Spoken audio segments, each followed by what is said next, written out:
Infrastructure spreading like roots beneath foreign soil, cargo ships slicing through tar-black oceans, a handshake stretched just far enough to tighten into a chokehold.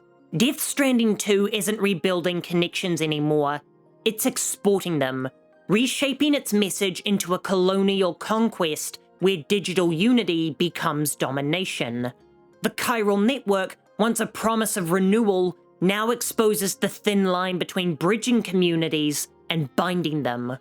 Where the first game had the wholesome message of reconnecting an ever-isolating America and rebuilding the infrastructure that forged society and the need for physical goods and connections, On the Beach deliberately asks a far more disturbed question in its tagline: should we have connected?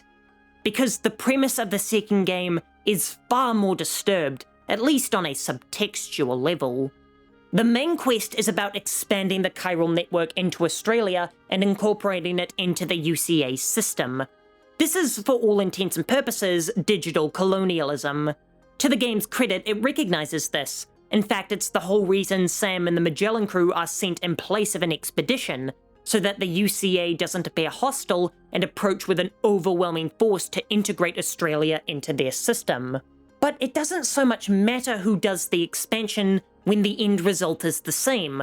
Australia becomes a sub-colony of America who becomes entirely dependent on their new benefactor.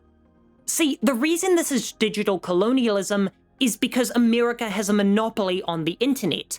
They created it, they control it, and they distribute it. Now, I hope I don't need to tell you why one country controlling the most important invention in human history is an extremely bad thing, as I've deliberately referred to it as America instead of the UCA because I believe it illustrates my point better.